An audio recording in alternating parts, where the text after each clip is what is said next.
다리오가 자기 뜻대로 고관 120명을 세워 전국을 통치하게 하고 또 그들 위에 총리 셋을 두었으니 다니엘이 그 중에 하나이라.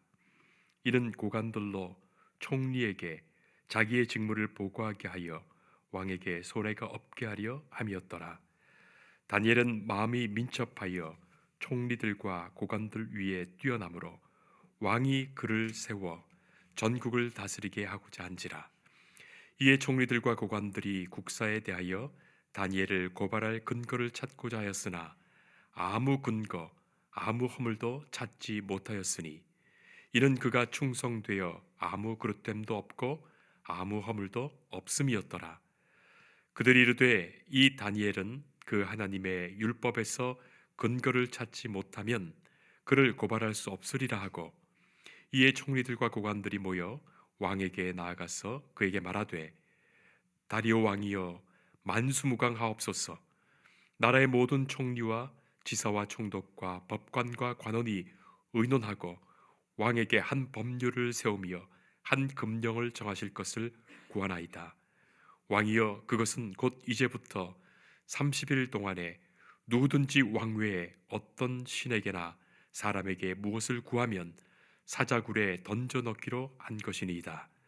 그런즉 왕이여, 원하건대 금령을 세우시고 그 조서에 왕의 도장을 찍어 메대와 바사에 고치지 아니하는 규례를 따라 그것을 다시 고치지 못하게 하옵소서 하매, 이에 다리오 왕이 조서에 왕의 도장을 찍어 금령을 내니라.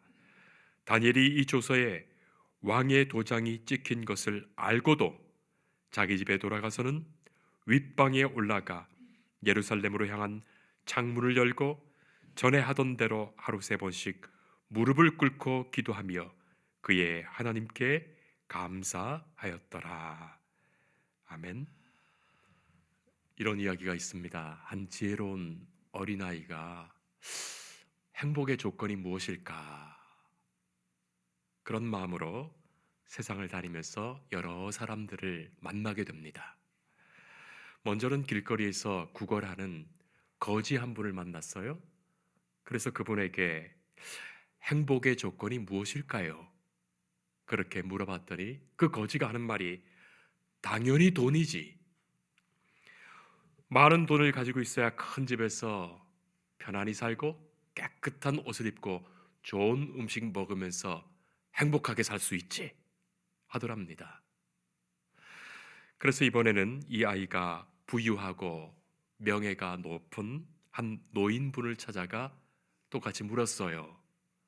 그랬더니 이분이 하시는 말씀이 아니야, 아니야. 젊고 건강한 몸이 행복이지. 내 팔다리로 마음껏 뛰고 달릴 수 있는 것, 그게 바로 최고의 행복이지 하더랍니다. 그래서 이 아이는 건강한 군인을 찾아가서 또 똑같이 물었죠. 그랬더니 그 군인이 하는 말이 따뜻하고 화목한 가정이 제일 중요하지. 기쁜 일도 슬픈 일도 언제나 함께 할 수 있는 아내와 그리고 귀여운 재롱을 부리는 아이들이 있다면 행복할 거야. 그렇게 말합니다. 그래서 이번에는 남편과 또 자녀 5명을 둔 부인에게 찾아가 물었습니다. 그랬더니 혼자만의 시간이 필요해. 가족도 잠시 잊고 나만의 평화로운 시간을 가지면 행복할 거야. 그렇게 말하더랍니다. 그래서 이 아이는 행복의 조건이 무엇인지 드디어 알게 되었어요. 나에게 없는 것이 행복이구나.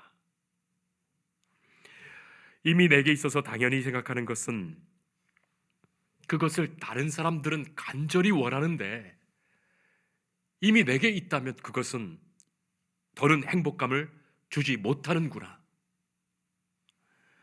마침내 생각합니다. 내게 없는 것을 바라기보다는 내게 있는 것, 감사한 것이 행복이구나. 여러분 어떻게 생각하십니까? 유대인의 탈무드에는 이런 지혜로운 가르침이 있습니다.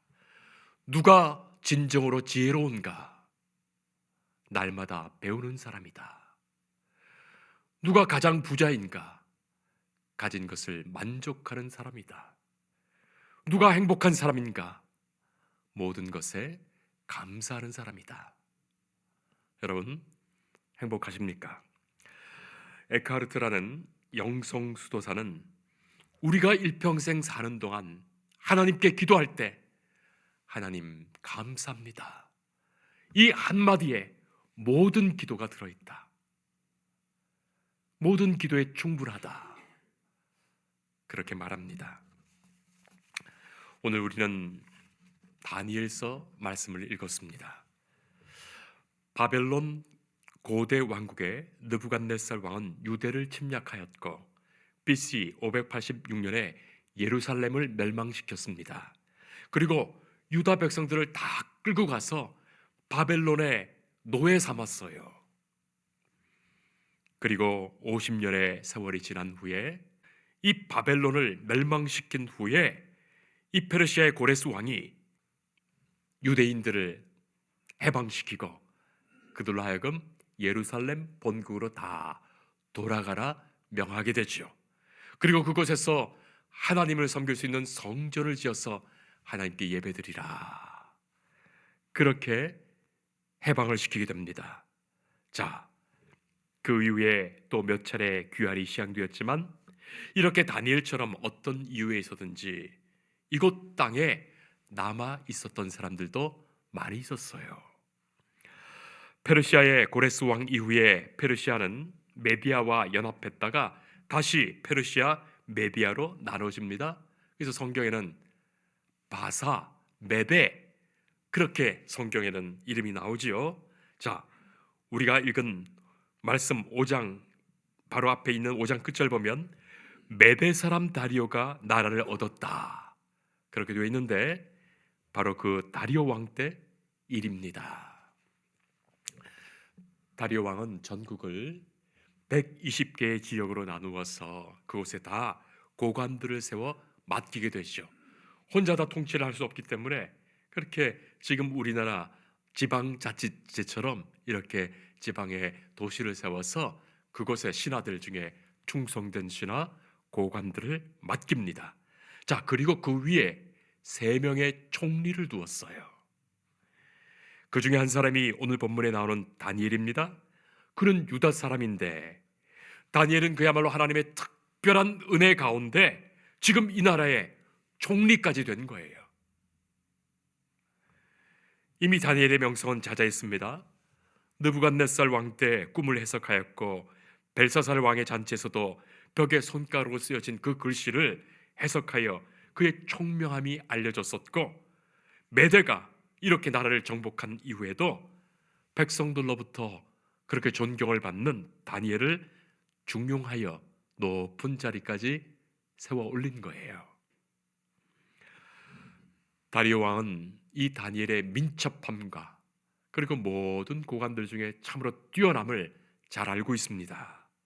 그래서 이 왕을 대신하여 이 전국을 다스릴 으뜸되는 총리로 세우려고 하는데 다른 총리들과 고관들이 그것을 시기했던 겁니다. 여러분, 시기가 얼마나 무섭습니까? 우리의 모든 죄가 저희가 알고 보면 남과 비교하면서 생기는 시기 때문이에요. 자, 시기를 가진 이 사람들이 다니엘을 쓰러뜨릴 음모를 꾸밉니다.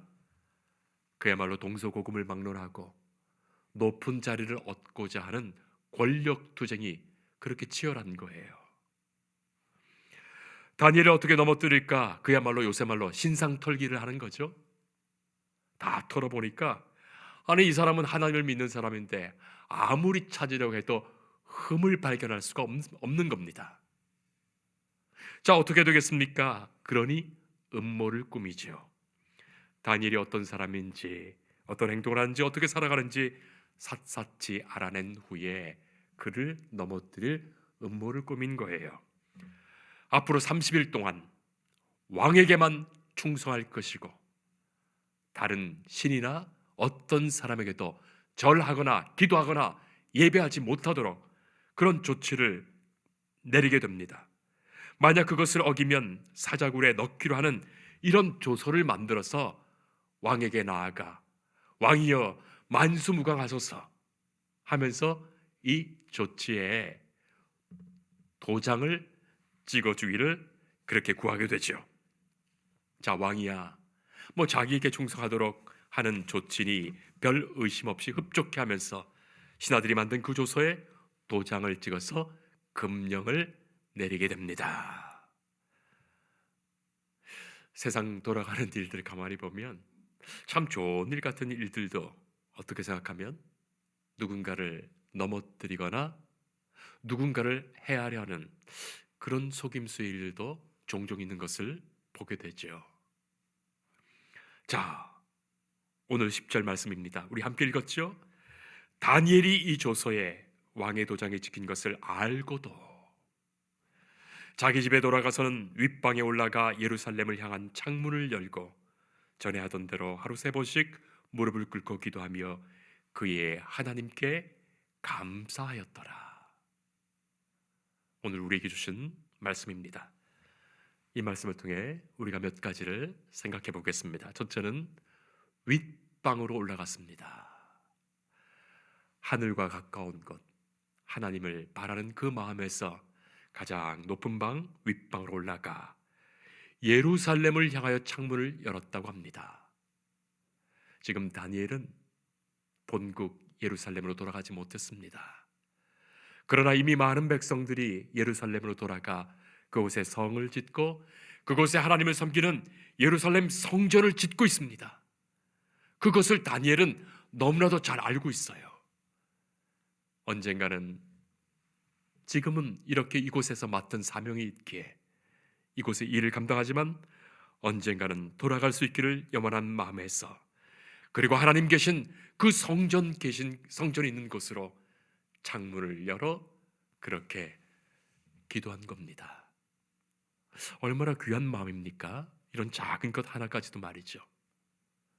여러분들도 여러분의 가정에서 교회가 이쪽 방향에 있지 하는 그 마음으로 그곳 향하여 기도한다면 하나님이 그 마음을 얼마나 귀하게 소중히 보시겠습니까? 자, 그리고 하루에 3번 기도를 올렸습니다. 그것은 경건한 유대인들의 하나님을 향하여 기도했던 습관처럼 말입니다. 시간을 정하여 그렇게 하나님께 기도했습니다. 날마다 이루어진 일입니다. 전에 하던 대로였습니다. 성도 여러분, 우리는 우리의 삶 속에 어떤 일들을 하기도 하고 하지 않기도 하고 또 어떤 일들은 중요하게 생각하며 꼭 행하는 일들도 있고 그렇게 삶의 우선순위를 정해놓고 살아가지요. 어떤 약속을 하게 되면 이런 일이 있어서 그 시간은 빼고 그런 말들을 하지 않습니까?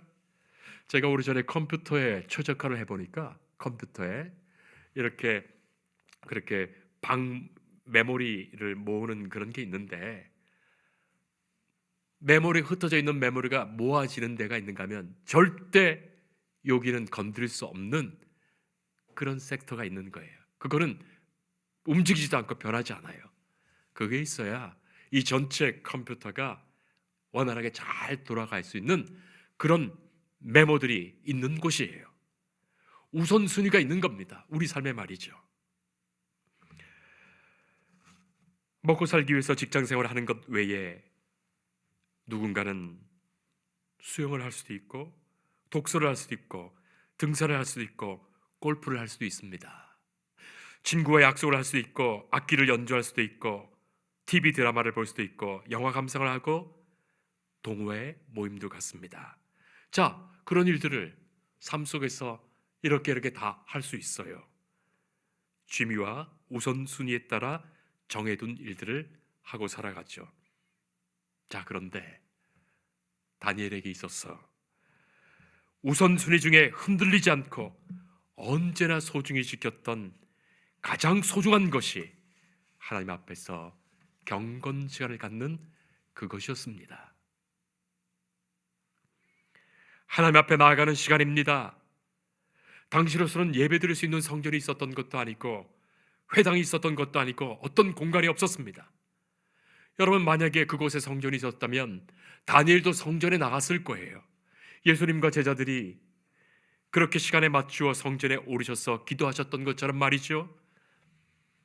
이방 세계에 살면서 예배당도 없는 곳에 살면서 자신만의 기도처 예배당을 이렇게 만들어 두었고, 그리고 정해진 시간에 언제나 하나님께 예배하며 기도했던 것입니다. 지금의 나의 이 형편과 상황 속에서 최선으로 하나님께 드릴 수 있는 그 특별한 은혜의 시간, 경건의 시간, 말씀의 시간, 기도의 시간을 하나님 앞에 정해 드렸던 거예요. 여러분들은 일상의 견곤과 기도를 어떻게 하고 계십니까? 가장 좋기로는 교회에 있는 예배에 잘 참여하시고, 또 사경에도 참여하시고, 기도에도 참여하시고, 그것이 가장 좋을 것입니다. 또 아니면 매일 제가 새벽 기도 위에 보내드리는 말씀 그리고 기도를 여러분 특별히 정하신 시간에 그렇게 보시면서 읽으시면서 함께 기도하는 것도 하나님께서 우리에게 주신 말씀과 기도로 주님을 만나는 시간 될 거예요. 자, 그렇게 우선순위를 둔 소중한 시간들을 갖고 계시는지 말이죠. 찬송가 364장, 내 기도하는 그 시간 그때가 가장 즐겁다. 이 세상 근심 걱정에 얽매인 나를 부르사 내 진정 소원 주님 앞에 낱낱이 바로 하래요.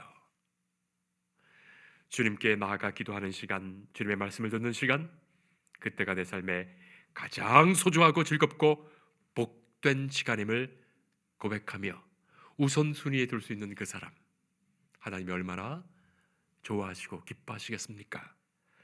자, 그리고 오늘 이 말씀 보면 다니엘은 지금 다 알고도 기도합니다. 그것이에요. 지금 이러한 상황을 다 알고도 기도합니다. 모함이 있는 것도 알고, 감시가 있는 것도 알고, 이 일을 하게 되면 어떤 일이 생길 수 있는지 짐작하면서도 그 일을 하고 있어요. 여러분, 우리 같으면 이런 상황에서 높은 윗방까지 올라갈 게 무엇인가? 좀 아래 지하실에 조용한 방에 들어가지. 아니, 그리고 그 방에 가서 창문까지 열어둘 게 무엇인가? 오히려 문 꼭꼭 닫고 커튼까지 치지. 그리고 가만히 생각해 보면 한 달만 참으면 되지 뭐. 30일이라고 했는데 한 달만 그렇게 기도 안 하더라도 그것 갖고 하나님께서 뭐라고 하실까? 우리의 형편과 상황을 다 봐주시지 않으실까? 그런 생각도 하지 않겠습니까? 더 중요한 다른 일을 해야 되고 형편에 따라서 가끔 빠지기도 하는 것이지 하지 않겠습니까? 그러나 다니엘은 그렇게 생각하지 않았어요. 다니엘은 사람을 먼저 생각하지 않았습니다. 다니엘은 형편을 먼저 생각하지 않았습니다. 지금의 감시당하는 것을 알고 있지만 다니엘은 하나님을 섬기고 예배하고 기도하는 것을 세상의 어떤 다른 기준에서 생각지 않았어요. 지금 내가 여기까지 온 것, 지금 이 자리에 있는 것, 내가 생명을 살고 있는 것, 이 모든 일이 하나님의 은혜와 은총 가운데 이루어진 일인데, 하나님께서 여기까지 인도하셨는데 하나님께 드리는 마음을 바꿀 것 아니었습니다. 그래서 그의 기도를 한마디로 이렇게 요약하고 있는 거예요. 그의 하나님께 감사였더라. 사랑하는 성도 여러분, 다른 어떤 말이 없습니다. 다른 기도가 아닙니다. 하나님께 감사했습니다. 이 감사는 한마디로 하나님이 다 아신다는 그런 고백이 들어있는 거예요. 하나님은 다 아시지, 하나님은 다 보고 계시지, 이 믿음이 담겨있는 감사예요. 하나님께서 다 아시는 중에 허락하셨고 이 일을 통하여 하나님께서 역사하실 것이다 믿는 그 마음에서만 감사할 수 있었던 거예요. 성도 여러분, 그렇습니다. 우리가 어떤 일을 당하든지 어떤 상황이든지 어떤 형편이든지 하나님 다 아시지. 주께서 아시고 이 일을 내게 주셨지. 이 일을 통하여 하나님께서 내게서 이루시고자 하시는 일이 있지. 그 마음이라면 우리도 감사할 수 있지 않겠습니까? 그래서 감사는 가장 높은 수준의 기도이며 가장 높은 찬송이며 가장 높은 믿음이 되는 거예요. 다니엘은 포로로 끌려갔던 백성의 후손입니다. 이렇게 바벨론 때부터 메베 이르기까지 총리에 오른 사람입니다. 하나님이 역사하신 일이고 하나님이 인도하신 길입니다. 이제 그것 더 무엇 바랄 것도 없습니다. 다른 것 바라지 않습니다. 하나님께서 내게 행하신 모든 일 감사하며 인도하실 것을 믿고 감사하며 또 하나님이 이루실 일을 소망하며 감사한 것입니다. 다른 어떤 것으로 재지 않았습니다. 그래서 그에게 이 감사는 절대의 감사요, 능력을 이루는 감사가 된 거예요. 대하소설 제2차 세계대전의 작가인 코넬리우스 라이언이라는 분은 5년 동안 암투병 생활을 하다가 세상을 떠나게 됩니다. 죽은 후에 그 투병기를 부인이 글로 책으로 엮었는데 그 책의 이름이 가장 긴 밤이라는 책이에요. 자, 그 부인은 남편에 대해서 이렇게 기록하고 있습니다. 남편은 아침마다 일어나면 똑같은 기도를 올리는데 소리내어 이렇게 반복했다는 거예요.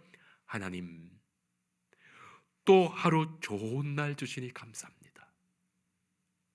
하나님, 또 하루 좋은 날 주신 것을 감사합니다. 그렇게 반복하여 기도하는 것을 보고 이 아내가 부인이 남편에게 물었다지 않습니까? 남편은 지금 암이라는 것도 알고 있고 이제 남은 날이 얼마 되지 않는다는 것도 알고 있는데 어떻게 그렇게 기도드리는가 싶어 물었더니 남편이 이 새날을 맞이하는 감사와 기쁨을 이렇게 거침없이 5가지로 말해주더랍니다. 첫째는 아내를 볼 수 있기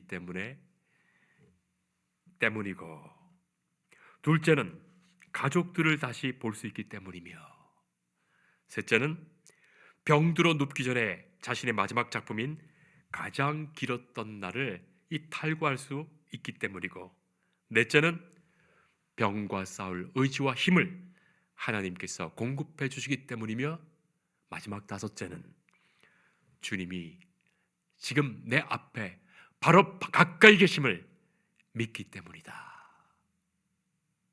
주께서 내 앞에 계심을 믿기에 주님께 감사드린다.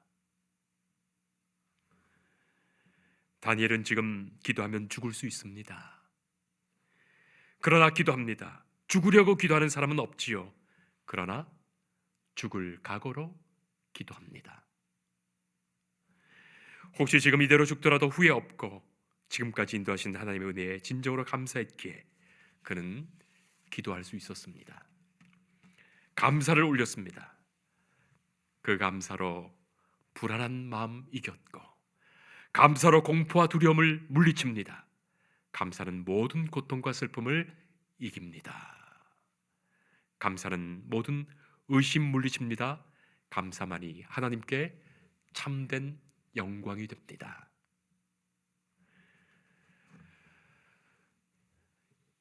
누가복음에 보면 예수님께서도 10명의 나병 환자를 고쳐주셨지요. 단 한 명이 돌아와 예수님께 감사 올립니다. 그때 예수님께서 하셨던 말씀이 무엇입니까? 나머지 9은 어디 있느냐? 네 믿음이 너를 구원하였다. 예수님께서는 감사를 믿음으로 보셨어요.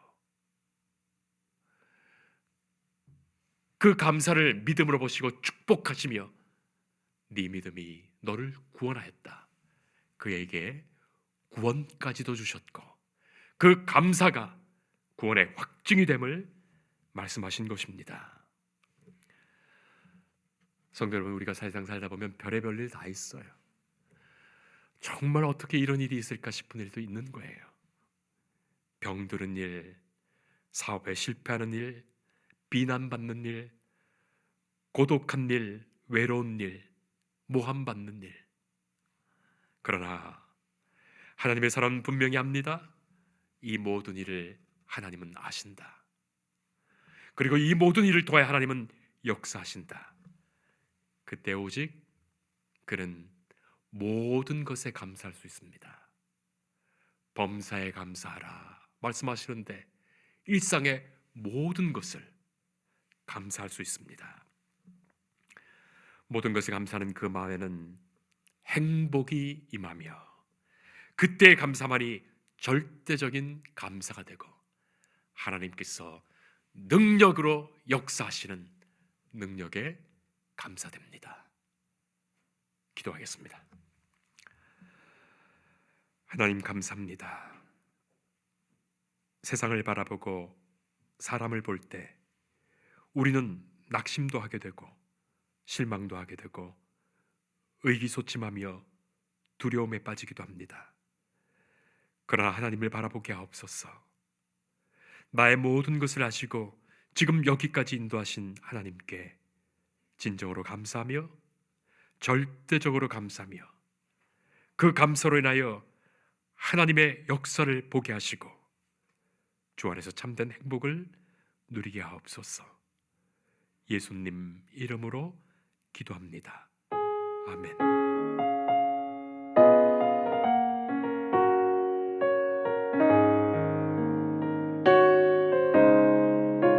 주 예수 내가 알기 전 날